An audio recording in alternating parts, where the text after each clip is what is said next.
बिस्मिल्लाहिर्रहमानिर्रहीम, अस्सलाम वालेकुम। आप सभी का इस्तकबाल है। आप देख रहे हैं प्रोग्राम स्पेशल रिपोर्ट। आपका मेज़बान मीर हिलाल हाजुरी हाजिर खिदमत।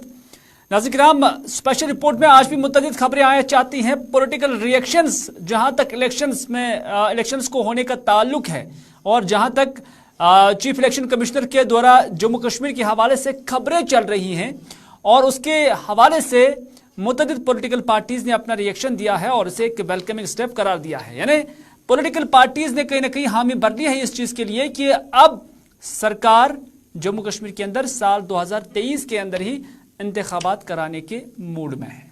शर्त यह है कि यहां सिक्योरिटी सूरत हाल ठीक रहे। सरकार दावा कर रही है कि सिक्योरिटी सूरत हाल बेहतर है, लेकिन दो ऐसे वाक़े जो पिछले 24 घंटों के दौरान ही तकरीबन हुए हैं, यह दिखा रहा है कि सिक्योरिटी में कितनी चूक नजर आ रही है। एक बारामूला का और उसके बाद राजौरी का। पहले हम आपको बारामूला का ही दिखाते हैं। दरअसल आपको याद होगा कि बारामूला में हम आपको बताना चाहेंगे, ये बड़ी खबर आपके साथ शेयर कर रहे हैं कि यहां जो है कुछ अफराद जेल से फरार हो गए हैं।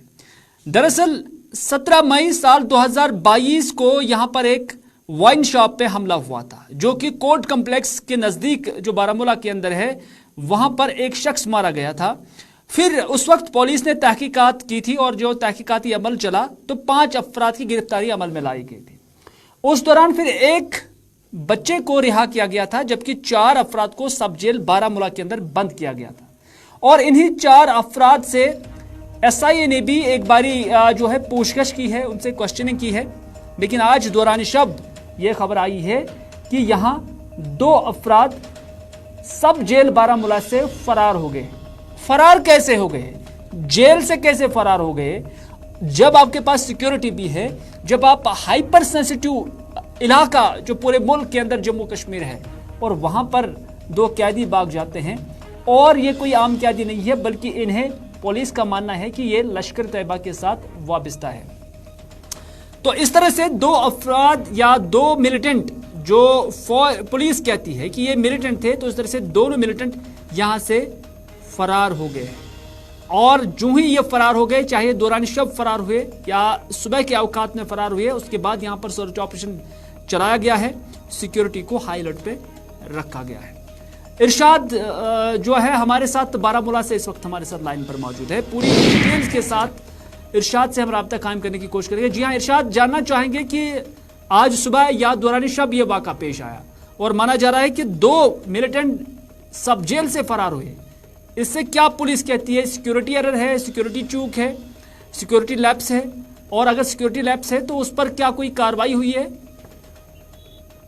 देखिए, हम इसको सिक्योरिटी लैप्स कहेंगे और सिक्योरिटी चूक कहेंगे, क्योंकि इस थाने से जो यहाँ पे बारामूला का थाना है, यहाँ से 2 जो मुजरिम है वो भाग रहे हैं। और देखा जाए उसके बाद जो है इस वक्त तलाश जो है वो लगातार जारी है, क्योंकि आपको याद होगा 17 फरवरी 2022 में जो है यहाँ पे जो वाइन शॉप पे हमला किया गया, उसके बाद जो है तकरीबन उस हमले में एक जो शहरी है जो वहाँ पे काम कर रहा था वो हलाक हुआ। हालांकि 3 लोग जख्मी हुए थे, उनको फिर बाद में इलाज मुआवजे के लिए GMC रेफर किया गया और फिर उनका इलाज चला। उसके बाद जो है CCTV फुटेज जो सामने आई, उसमें जो है ये कहा जाता है एक बाइक सवार जो स्कूटी सवार था, उसके साथ और एक शख्स था, यानी कि हम 2 अपराधों की बात करें वो इस स्कूटी पे थे। हालांकि उन्होंने इस पे जो है हमला किया था। हालांकि उसके बाद जो है पूरी इन्वेस्टिगेशन हुई, इस मामले में जो है पूरी तरह से छानबीन हुई।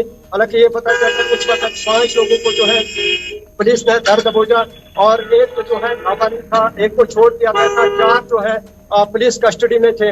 और ये आज सुबह सवेरे ये खबर आई कि वो पुलिस स्टेशन बारामूला से एक जो 2 अपराध जो है जो मिलिटेंट्स हैं, यानी कि हम लश्कर तैयबा से जो ताल्लुक रखते हैं, वो वहां से भागने में कामयाब हुए हैं। नहीं, ये तो डिटेल्स आ गई है, लेकिन जानना चाहेंगे कि पुलिस ने अपने लेवल पे क्या कार्रवाई की है, क्योंकि एक सिक्योरिटी चूक है, बड़ी सिक्योरिटी चूक है। जिस जेल में मिलिटेंट जो है कैद है और वहां से 2 लोगों का फरार हो जाना, फिर सिक्योरिटी अधिकार कहाँ थे? बिल्कुल, ये हमने जानने की कोशिश की, मगर पुलिस के साथ साथ कोर्ट के पास कोई जवाब नहीं है। क्योंकि हमने SSP बारामूला के साथ भी रब्ता किया, उन्होंने कोई जवाब नहीं दिया। यहाँ पे चाहे हम बाकी अफसरानों की बात करें या दीगर जो CRPF का अमला है, CRPF के अफसरान है या फौज के अफसरान है उनके साथ बात करने की कोशिश की, मगर किसी के पास कोई जवाब नहीं था। और देखा जाए आज सुबह से जब ये इंसिडेंट पेश आया 4 बजे से, यानी कि सहरी के बाद जो है ये इंसिडेंट पेश आया, तब से अभी तक जो है लगातार जो है कार्रवाइयां अमल में लाई जा रही हैं और पूरी तरह से जो है सिक्योरिटी एजेंसियां जो है चाकर चौबन है, खुसूसन SSP बारामूला अशोक अहमद नागपुरी, वो इस वक्त की जो है स्पॉट पे है। कई स्पॉटों पे वो मुआयना कर रहे हैं, चाहे हम बियर इलाके की बात करें या बेंट हाउस की बात करें, या इसके साथ साथ चाहे हम श्रीनगर मुजफ्फराबाद जो शहरा है, कई जगहों पे जो है नाके लगाए गए। हालांकि ये बताया जाता है कि जो 2 मिलिटेंट जो लाकअप से भाग गए हैं, ये इसी इलाके में जो है, इन्हीं इलाकों में जो है इनकी मौजूदगी है। चलिए कुल मिलाकर पुलिस अभी सर्च ऑपरेशन में ही है, लेकिन इंटरनल लेवल पर क्या कोई कार्रवाई हुई है उस हवाले से डिटेल्स नहीं आई, लेकिन तवक्का है कि इस हवाले से, क्योंकि एक हसास मामला है, इस हवाले से इस निस्बत से कार्रवाई हुई होगी और बाज़ तौर पर तहकीकात भी शुरू हुई होगी कि ये कैसे ये मामला जो है पेश आया है। लेकिन कुल मिलाकर अभी पुलिस उन 2 अफराद को, उन 2 मिलिटेंटों को गिरफ्तार करने या उन्हें ट्रेस आउट करने में लगी हुई है।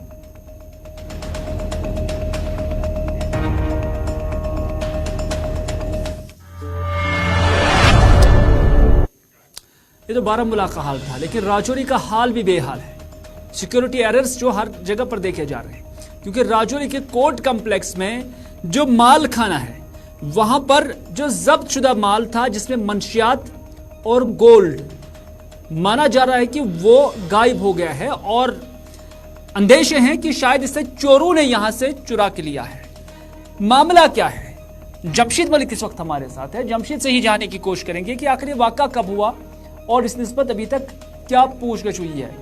जमशेद मलिक जो है वो राजौरी से हमारे साथ हैं, उनसे भी हम जानने की कोशिश करेंगे, क्योंकि एक तरफ तो बारामूला के अंदर एक वाक़ा पेश आया है और उसके बाद ज़िला कोर्ट राजौरी में जो माल खाना है और वहाँ से करोड़ों रुपए मालियत की जो मंशियात है या दीगर अशिया जो जब्त शुदा था, उसे माल रूम में रखा गया था, माल खाने में रखा गया था, वो अचानक गायब हो जाता है।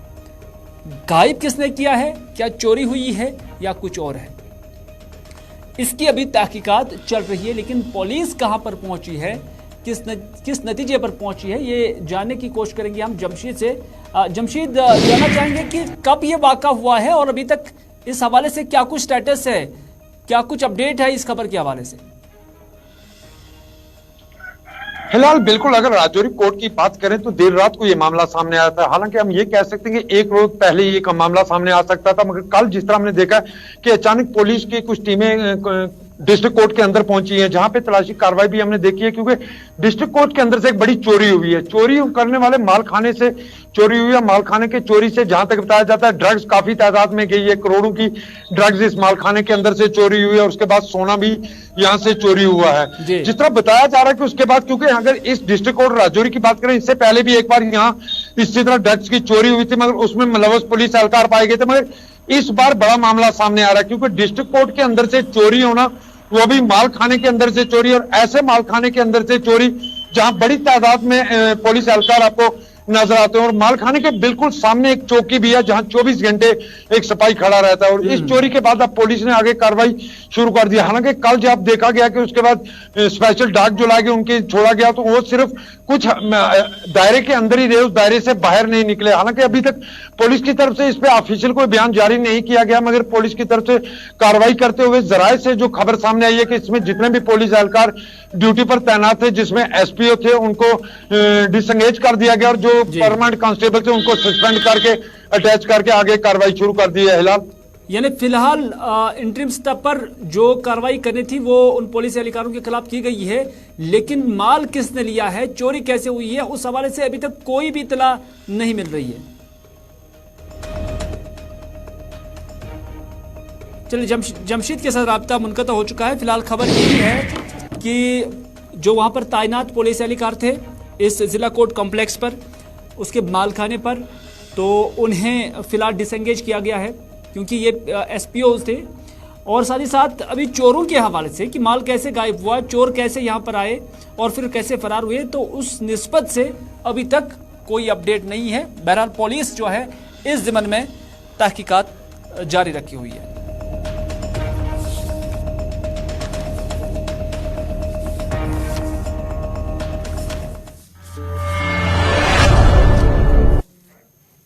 तीन खानदान, मुफ्ती खानदान, अब्दुल्ला खानदान और नेहरू खानदान, ये तीनों खानदान हमेशा भारतीय जनता पार्टी के निशाने पर है। और जब जम्मू कश्मीर की बात आती है तो यही कहा जाता है कि ये यहाँ बरसों से राज करते आए हैं और अब इनके हाथ से जो इक्तिदार है वो चला गया और ये जमातें अब बौखला गई है। ये हम नहीं कहते हैं, ये भारतीय जनता पार्टी के नेशनल जनरल सेक्रेटरी तरुण चुग कहते हैं। तरुण चुग ने हमारे नुमाइंदे ताबिश कमाल के साथ खुसूसी बातचीत में कहा है कि मुफ्ती खानदान हो, अब्दुल्ला खानदान हो, नेहरू खानदान हो, उन्होंने कहा कि उनके दौर में यहाँ हड़तालें थीं और अब खुशहाली है। इनके दौर में यहाँ टेररिज्म था और आज यहाँ टूरिज्म है। उन्होंने कहा कि जब से इन खानदानों के हाथ से इक्तिदार चला गया तब से ये खानदान बौखला गए। तरुण चुग क्या कुछ कहते हैं, उन्हीं की जुबानी सुनते हैं। समानता के लिए नहीं, असल में वो वंशवाद की सरकार लाना चाहते हैं। सामाजिक न्याय भारतीय जनता पार्टी की कमिटमेंट है, लेकिन खानदानी दवाखाना की तरह खानदानी सरकारें, ये अब्दुल्ला परिवार, मुफ्ती परिवार, गांधी नेहरू परिवार तरह कई परिवार हैं जो लोकतंत्र पर वंशवाद का बेताल बैठाकर बैठे हैं। पहली बार ऐसा नहीं हुआ। महबूबा मुफ्ती भी लगातार इस तरह की बात कहती है, केंद्र सरकार राज्यों के साथ दुर्व्यवहार कर रही है और खास तौर से जम्मू कश्मीर के साथ। ऐसा कि जम्मू कश्मीर के अंदर जब से इन तीन परिवारों के हाथ से सत्ता गई है, इनकी चहचहाहट शुरू हो गई है। मैं उनसे पूछना चाहता हूं, आपके समय में कर्फ्यू होता था, आज विकास होता है। आपके समय में बंद था, आज शांति है। आपके समय में हड़ताल थी, आज विश्वास है। आपके समय में महीनों स्कूल कॉलेज बंद रहते थे, आज खुशहाली का वातावरण है। आपके समय में जम्मू कश्मीर टेररिज्म कैपिटल था, आज टूरिज्म कैपिटल है। आपके समय में भूखी सरकार, भूखी जनता और नेताओं की जेब में पैसा था, आज 1.18 लाख करोड़ रुपए का बजट जम्मू कश्मीर का है। 18.36 लाख परिवारों के घर में पीने का पानी पहुंच रहा है। जीडीपी को हमने 2 गुना किया। लेकिन यूसुफ तारागामी कह रहे हैं कि 90,000 करोड़ बजट काट दिया गया है फूड का। ये आप पर फिर उन्होंने कहीं ना तारागामी साहेब घिसा पिटा राग गा रहे हैं। आगे आपने गुपकार खेलकर जम्मू कश्मीर का बेड़ा गर्क किया है। उनकी सोच अभी तक। चलिए, बीजेपी के लोग कहते हैं कि यहाँ खुशहाली है, यहाँ जमहूरियत है और उसके साथ साथ कर्फ्यू का राज खत्म हुआ। अब यहाँ हड़तालें नहीं होती हैं। पहले टेररिज्म था, आज टूरिज्म है। लेकिन मुस्तफा कमाल क्या कुछ कहते हैं, वो कहते हैं कि अगर यहाँ जमहूरियत है तो 6 साल से इलेक्शन क्यों नहीं है। ये सीधा मुखातिब वो तरुण चुग से ही थे, भारतीय जनता पार्टी की जो क़यादत है उनसे थे। उन्होंने कहा कि जब आप दावे करते हैं कि यहाँ पर हालात भी ठीक हैं तो फिर क्या वजह है कि आप यहाँ पे इलेक्शन नहीं कराते हैं। उन्होंने कहा कि 6 साल से इस मदर ऑफ डेमोक्रेसी जिस हिंदुस्तान को कहते हैं उसके खित्ते के अंदर चुनाव नहीं है, चुनी हुई सरकार नहीं है, तो वहां पर आप क्या कुछ कहना चाहेंगे। अलबत्ता उन्होंने कहा कि अब खबर है कि इलेक्शन कमीशन का वफद जम्मू कश्मीर का दौरा कर रहा है और उसके बाद इंतखाबात कराए जाएंगे। उन्होंने कहा कि इंतखाबात कराना एक खुशाइन कदम है, ये डॉक्टर मुस्तफा कमाल कहते हैं। जमहूरियत इसीलिए इन्होंने कत्ल कर दी यहाँ फिल वक्त, या बेहोश कर दी, जब 4 साल से जायद करीब 6 साल से यहाँ अवामी हुकूमत नहीं बनी। Rule of the people, by the people, for the people. और अब उम्मीद है कि जो ऐलान किया इलेक्शन कमीशन ने कि वो सारी टीम लेके वारिद होंगे जम्मू कश्मीर में और फिर यहाँ मुकामी लीडरशिप और अवाम उन्नास से बात करेंगे। अब बड़ी अच्छी बात है, इसका हम खैर मकदम करते हैं। काफ़ी देर हो चुकी है, लोगों का एतमाद जो है वो जमहूरियत से उठ रहा है।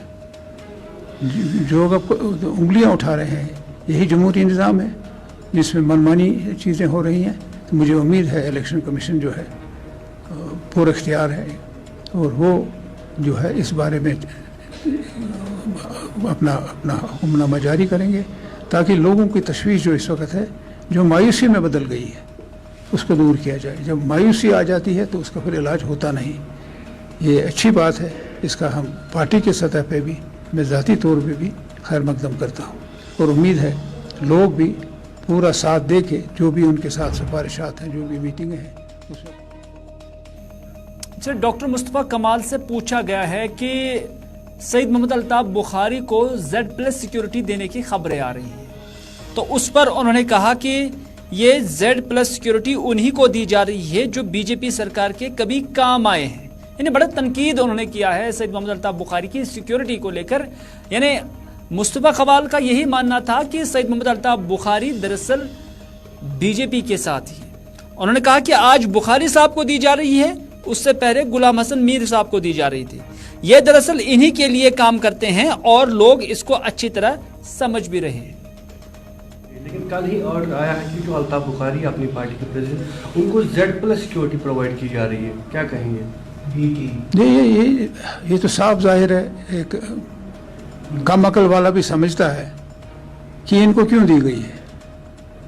इनके साथ दूसरे जो नायब सदर हैं, जो मिनिस्टर रह चुके हैं, जिनका ताल्लुक गुलमर्ग कॉन्स्टिट्यूंसी से था, उनको तो Z+ की कैटेगरी दी गई है।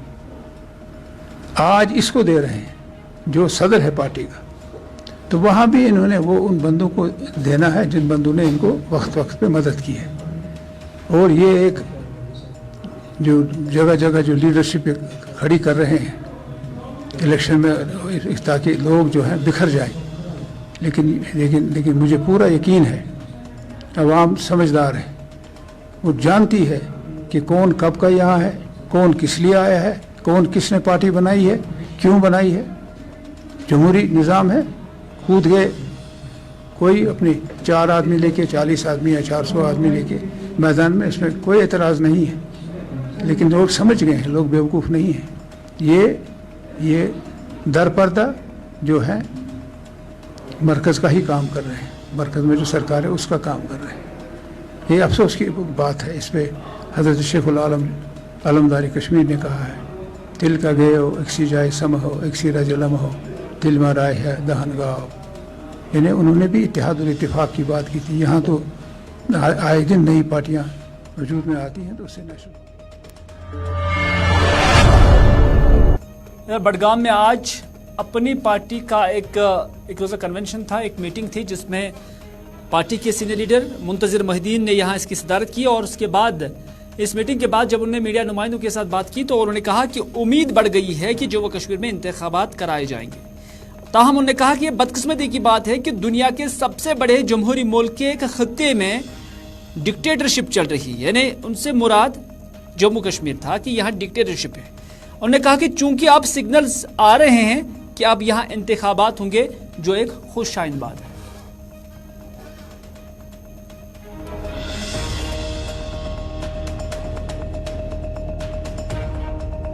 देखिए, इस सिलसिले में आज तक कई बार जम्मू एंड कश्मीर अपनी पार्टी ने भी honourable home minister, honourable prime minister of the country से मुलाकात की, उनको मुतालबा किया कि यहाँ फौरी तौर इलेक्शंस कराई जाएं ताकि जो यहाँ के अवाम के साथ ज्यादतियाँ हैं वो ख़त्म की जा सकें। और जो काले कवानीन रोज़ बरोज़ यहाँ जारी किए जा रहे हैं एलजी एडमिनिस्ट्रेशन की तरफ से, उसका कलाकामा करें ताकि जो भी यहाँ अहकामात आएंगे वो निकालने हैं यहाँ की डेमोक्रेटिक गवर्नमेंट को जो चुनी जाएगी वोट से, हमारी अपनी असम्बली से।